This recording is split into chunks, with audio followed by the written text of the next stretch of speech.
Grief is the Thing with Feathers is a very short novella written by new author Max Porter. I picked it up as a bit of light reading and finished it in the time span of 2 train rides. It's a pretty interesting novel, although I wouldn't recommend picking it up for casual escapist reading. Not that the novella is a difficult read, in fact a mundane and simplistic vocabulary is probably my biggest criticism against the novella, but it's not a story that's easily consumable. Is that a good way of phrasing it?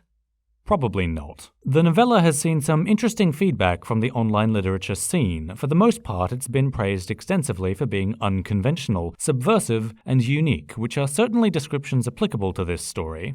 In a sense. I managed to find one review that criticized the novel for adhering to conventions near the ending. This reviewer apparently managed to spot that the novel ends with a resolution that perhaps is more transparently cliché than the rest of the text, and considered that a negative against the piece. Personally, I agree with his assessment, however I don't consider it a point against the novella's quality. I find myself in a position where I'm more interested in the reaction to the novella than the content of the novella itself, because at least one core part of the reaction to Grief is the Thing with Feathers bears notable similarity to the reactions to another recently published art piece, being touted as unconventional and subversive. I'm of course talking about Undertale, which itself has been given praise for being a convention-breaking thing. Now, this may just be because I'm an uncultured 21-year-old who is still working his way up to James Joyce, but I find the way we describe art as unconventional or subversive or even convention-breaking to be extremely unsatisfying. Not that works such as Undertale and Grief is the Thing with Feathers don't break conventions in order to tell their respective stories, but the conventions that they concern themselves with deliberately breaking and drawing attention to are extremely surface level. These works tend to garner praise from the reviewing communities for their respective mediums simply for being subversive in and of itself. But what reviewers tend to ignore is that at a deeper structural level, these works tend to rely more on the conventions of their mediums than they deviate from them. I should probably clarify here that I'm by no means criticizing either Undertale or Grief is the Thing with Feathers for sometimes adhering to conventions. Conventions, tropes, and cliches are not inherently good or bad, but can make a specific story better or worse depending on whether the story was written in such a way that uses them to give a more satisfying experience to the audience. That's an extremely general and limited explanation, sure,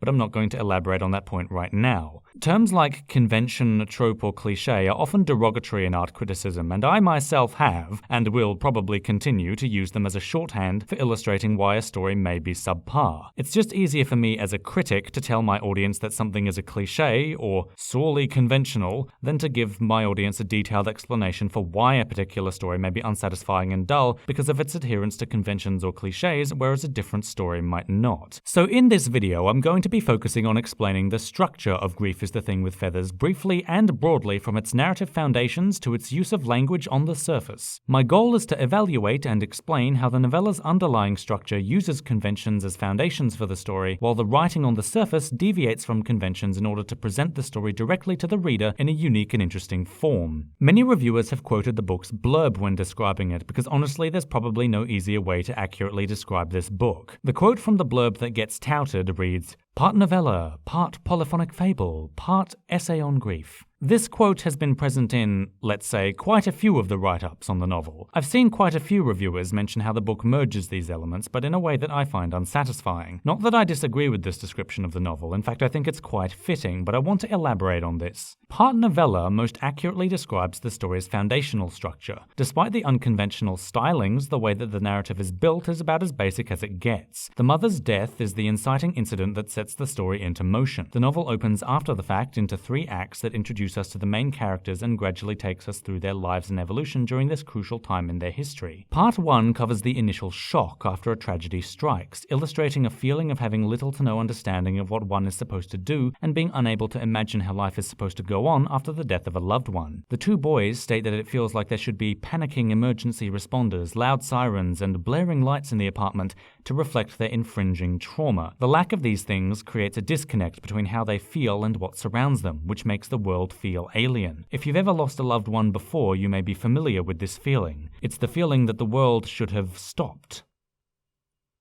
Or at least should have changed in some way given the magnitude of how shocked and depressed you feel. But when you look around, it keeps moving as it always has, totally unimpeded, and you're struck with its sheer indifference to you and your personal loss. In this state of dire vulnerability, a mysterious and mystical entity named Crow arrives into the story and speaks incomprehensible babble to the father and sons, illustrating their shocked and confused state of mind. Part 2 covers the deeper depression that comes with temporarily losing hope that things will ever get better. The father falls into a lull and tells the reader of the better life he had with his wife and how he wishes to return to it. Crow takes the mantle of the father's conflicting inner thoughts, at one point telling him that he should never ever be with another woman out of respect for the memory of his wife, but then shortly afterwards tells him that he should find a new wife for the sake of the boys. When he tries dating a woman, it doesn't turn out well, and he returns to being a lonely, recluse man trying to support his sons as a now single parent. Crow acts as a metaphor for retreating within one's own mind and shutting out relations with other family and friends when he begins turning away visitors that he describes as devious spirits or monsters trying to invade the home of the protagonist family. Part 3 covers the acceptance stage of grief, with the father and son settling into their lives to come, acknowledging that the grief will stay with them, but determined to live their lives to the fullest regardless. The narration starts to focus more on future events, showing that the boys will both one day eventually grow up and their grief will be simply a story to tell their own children. The father finally lets go of the book he was writing on Ted Hughes and allows it to be finalized for publication, and the family sprinkles the ashes of their mother on a coastline that she loved during her lifetime as their way of saying goodbye. Crow becomes much wiser in this section, speaking coherently instead of wistfully, and he seems trustworthy instead of deceptive. He offers emotional support and insight to the father and sons instead of squawks, insults, commands, and tricks. Then, after telling the father that he's well recovered and that the pain has subsided, although it will never be gone completely, he leaves. This doubles as the resolution to the novel's main arc.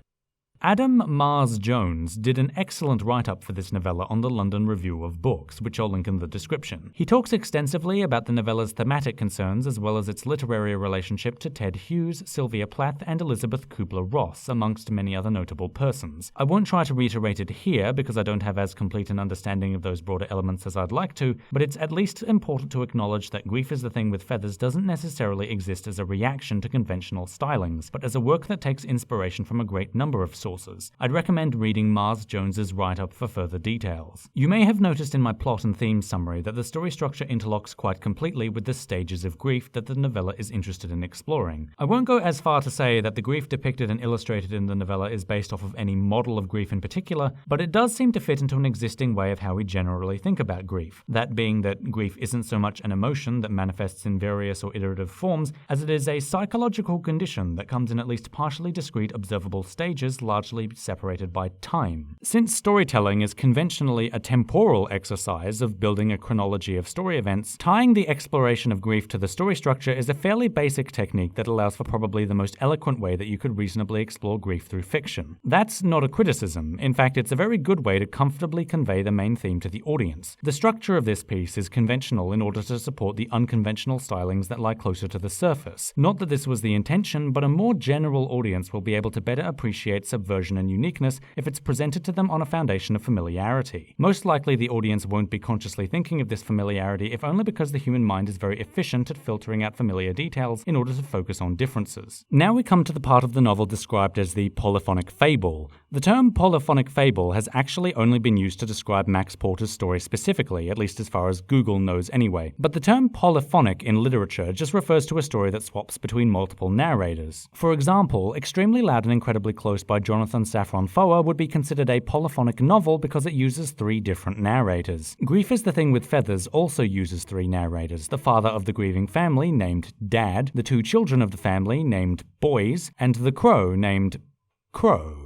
Dad is probably the only narrator who is presented as a whole character. He's the emotional crux of the story as well as the character who is the most central to the main arc. Crow is most likely a non-literal character, by which I mean that the character and narrator named Crow doesn't represent a physical entity with a tangible existence in the story's world, but is instead an abstract representation of the combined experiences of the dad and the 2 boys as they deal with their grief. Abstracted characters have also been done before. One that immediately comes to mind when thinking about comparisons to Crow in this story is The Boy Named Crow from Haruki Murakami's Kafka on the Shore. During The Boy Named Crow's first scene, it's reasonable to believe that he has a real physical presence in the story's world, albeit with a usual name. But it becomes obvious very quickly that The Boy Named Crow is an abstract representation of Kafka Tamura's alter ego. The Boy Named Crow and the Crow named Crow are both representations of part of the psyche of another character in the story. This allows for a lot of symbolism. For example, when Dad is being wrestled to the ground by Crow,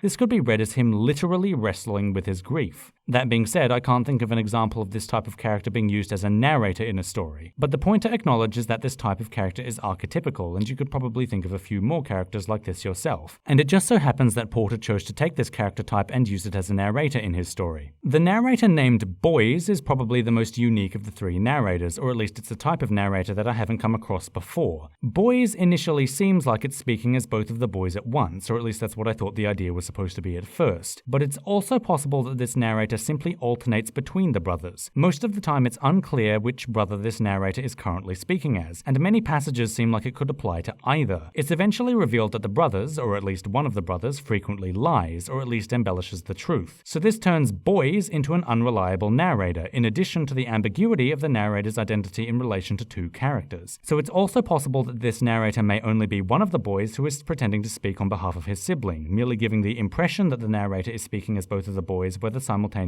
or alternately. If I were to describe any element of this story as breaking conventions on a structural level, then this narrator would be it. Nevertheless, I have to mention again that I may think this simply because I haven't come across a narrator like this before. The reason why I think this is a better example of an unconventional use of storytelling structure is because it allows for many more possible ways of experiencing the tone, themes, and narrative for the audience. By having an ambiguous narrator who may in fact be two characters simultaneously, the audience is left to interpolate the truth of the story by inference. In the end, the reader probably cannot interpret a narrative truth from this narrator, but may be able to interpret an emotional truth. And of course, when I say truth here, I don't mean a literal empirical truth that's like real, I mean truth in the academic sense. Literature studies is about making truth about a text. You know, the shitty, pretentious type of truth. In all seriousness, I mean truth in the sense that you can say something is true in the context of the fiction. Like, we all know that the characters aren't real, but if we suspend our disbelief, then we can make a statement about the grief of these characters and say that it's true in the context presented within the fiction. I'm reminded of the unreliable narrator in Ian McEwan's Atonement. It's revealed at the end of that novel that the previously assumed objective narrator was actually written by one of the characters in the story, Bryony Tallis, and that the entire story up until that point had merely been Bryony's interpretation of the truth of the story's events. But considering that she wrote objectively about scenes that she didn't personally witness in the text and could never have realistically found a primary source for, such as the fountain scene and the library scene, two very crucial scenes, the true story that Bryony was trying to tell becomes obscured behind her own nature as an unreliable narrator. The reader loses the ability to ascertain an objective, true story, but gains substantive insight into Bryony's character instead. Grief is the Thing with Feathers is primarily an explanation of a psychological state, grief, and all three of the characters don't tell an objective, realistic, or cohesive story. However, Dad and Crow are narrators who are also characters, even if Crow is merely a representational one. Boys, as a narrator, contains modicums of character, however much of it is further obscured behind unreliability. There's an interview out there where Max Porter says that the experience of the Boys narrator was based on his personal experience of living through his own father's death at age 6. And since I'm making this video after Errant Signal made his video on the Beginner's Guide, which postulates that making statements about an author by examining their work as a dishonest proposition, I'm not going to make a statement on that front. As a structural element, I'm not sure what the story itself gains by constructing the third narrator in this fashion. If the narrator is, in fact, both boys at once, or alternating between the perspectives of both boys, then it only serves to make it seem as though both of the boys are sharing an extremely similar experience, or otherwise have been pulled closer together by the tragedy, which is perfectly reasonable in terms of plausibility, but in terms of narrative, it's hard to imagine what purpose having two child characters serves when one may have sufficed to the same effect. Max Porter referenced his brother as something he needed to work out his feelings on in the interview, so my failure to see the nuance probably has to do with my lack of knowledge as to what Porter's experiences were. This is obviously an extremely personal work for him, and he wasn't willing to go into detail about his experiences in the interview, and well, you know, the beginner's guide. If I can say anything concrete about the Boys narrator, it's at least laudable for its experimentation, and I consider it to be one of the successes of the novella, at least in terms of finding its own unique structural form. Next we come to the part described as an essay on grief, in other words, the overlying themes and how they are conveyed by the words on the page. These are the elements that people talk about when they describe the novella as unconventional. To give you a general idea of what people are talking about, here's an early passage from narrator Crow. Look at that, look. Did I or did I not? Oi, look. Stab it. Good book. Funny stories. Open door. Slam door. Spit this. Lick that. Lift. Oi, look, stop it. Tender opportunity. Never mind. Every evening, crack of dawn, all change, all me to this, all me to that. Separate the reek. Did I or did I not? Ooh, tarmac macadam. Edible, sticky, bad camouflage. Strap me to the mast or I'll bang her until my mathematics poke out her... Sorry. Look, a severed hand, bramble, box of swans, box of stories, pissark, better off, must stop shaking, must stay still, mast stay still. Oi, look, trust me, did I or did I not faithfully deliver St. Vincent to Lisbon? Safe trip, a bit of lither, sniff, sniff. Fabric softener, leather, railings melted for bombs, bullets. Did I or did I not carry the hag across the river? Shit not, did not. Sing-song blackbird automatic, fuck you yellow. Nasty, pretty boy, joke, creak, joke, cretch, joke, patience. I could have bent him backwards over a chair and drip-fed him sour bulletins of the true 1 hour dying of his wife. Other birds would have. There's no goody-baddie in the kingdom. Better get cracking, I believe, in the therapeutic method. So you'll notice that this passage isn't concerned at all with describing a coherent sequence of events. It's instead attempting to illustrate an incoherent sequence of segmented thoughts. Much of this is done playfully in order to illustrate Crow's character. For example, Crow frequently likes to repeat similar words or phrases over and over again, such as box of swans, box of stories, must stay still, shit not, did not, and joke, creak, joke, cretch, joke, as well as the repetition of the phrase did I or did I not. The playfulness and the repetition are both staples of the character that get carried on later into the novella. But for the meantime, at this stage in the story, passages like these are meant to illustrate the animalistic savagery of Crow's mind. It paints him as short on attention span, inconsiderate and impulsive, especially with the line strap me to the mast or I'll bang her until my mathematics poke out her, followed by a sudden realization of what he's implying with sorry, and an attempt at diverting attention to something else with look, a severed hand, bramble, etc. The imperative to look is featured 3 times in this passage as a way of illustrating the seemingly erratic nature of a bird's attention. It's conveying, in literary form, the quick turning of a bird's head back and forth to look in every direction frequently and survey everything because birds are fragile animals and need to be fully aware of impending dangers at all times, which could potentially be an allegory for a certain emotional state that's at the crux of this novella's interests. It could also be a metaphor for the father trying to keep track of his boys, who are misbehaving at this point in the story as a way of expressing their own grief. The word patience is where Crow changes his character from rambling lunatic to being mildly coherent. Before this word, he's talking presumably to the father, as this sporadic nonsense is part of his treatment for the family's grief. But after this word, he starts talking to the reader, acting defensive of his methods. The father's grief could have him lying sprawled over a chair, Crow says, not engaging with the world, simply thinking about the death of his wife over and over and over again as he sinks into never-ending depression. Other birds would have done exactly that, Crow says, meaning that many other people suffer grief that renders them into that immobile state of apathy towards the present and fixation on the root of their trauma. But instead of that, this metaphor for grief thinks of himself as providing a form of therapy. He explains much more clearly near the end of the text that his incoherent ramblings such as this one were deliberate and crucial parts of the healing process. But for now, this is the explanation we get as readers. As Crow says, patience. The coherency will return soon enough, but for now this patient of mine is experiencing a state of inner turmoil, grief positing itself as a form of therapeutic recovery from an emotional blow. That's the reading I got from examining this passage, and it's clear when you compare the writing in Grief is the Thing with Feathers to the writing of more conventional stories that there are extreme liberties taken with what the words are trying to convey. Even if you have a complete understanding of the deeper meaning behind every single word in the passage, it's still not trying to paint what we would call a scene. We as the readers don't actually know what Crow or the father or the boys are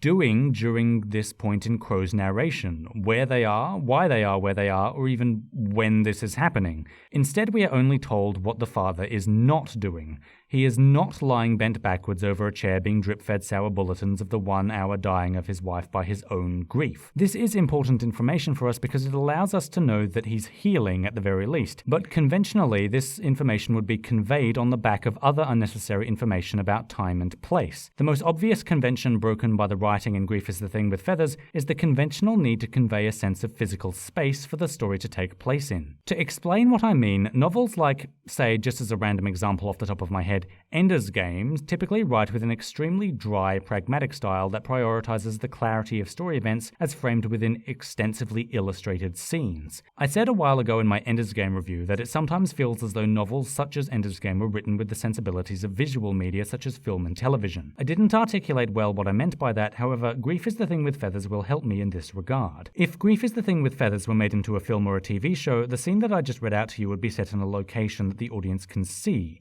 with an actor that the audience can see, and a CGI crow that the audience can see. The actor and the crow would be in specific locations within the scene in relation to the camera, where they would be either performing actions or being still. It would not be able to convey the same thing as this narration by itself simply because it would exist in a physical space. Contemporary novels such as Ender's Game are rooted in visual storytelling sensibilities because they describe all of the extraneous details that allow the readers to visualize a physical space in their minds, regardless of the relevancy of any of those details. Classical fiction also tends to rely on creating a space for the characters in the story to exist in, but they usually don't try as aggressively as contemporary fiction to make that physical space detailed to the point where it can be completely visualized. In Frankenstein, the only character who gets a detailed description of what they physically look like is the monster, and that's only because the monster's visual appearance is crucial to the story. The environment is often described in detail, but that's because Romantic-era writers such as Mary Shelley used environment, especially natural environments, as metaphors for the emotional or psychological states of the characters. In The Watchmaker of Filigree Street, Ender's Game, and many other contemporary novels, there are scenes and characters given detailed visual descriptions that are not really needed. The details about what exists in the physical space and where the characters are in the physical space, as well as what the characters physically look like, are included because visual media is such a huge influence on our collective culture that it even seeps its way into non-visual art forms such as the written word. Writers and readers seem to just be more comfortable nowadays when they can easily visualize a story than when the story is largely abstracted. And it's why works such as Grief is the Thing with Feathers are important, I think, to draw attention to and give praise for their willingness to embrace the written word as an art form in its totality. But I've gotten severely off topic now.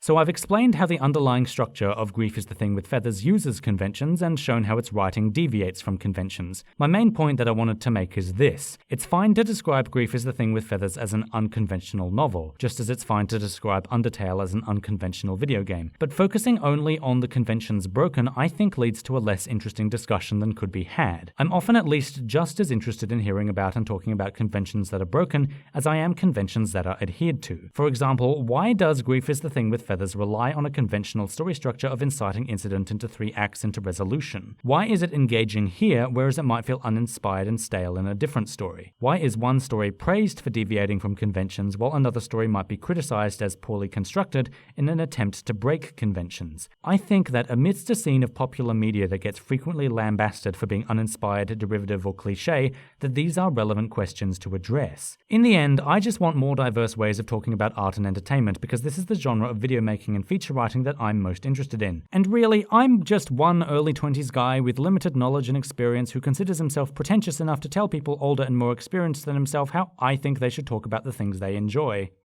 That came out wrong. Whether you liked or hated the video, please leave a comment, as all feedback is greatly appreciated. And if you would like to support my content, please consider donating to my Patreon. Thanks for watching, and I hope you stick around for more.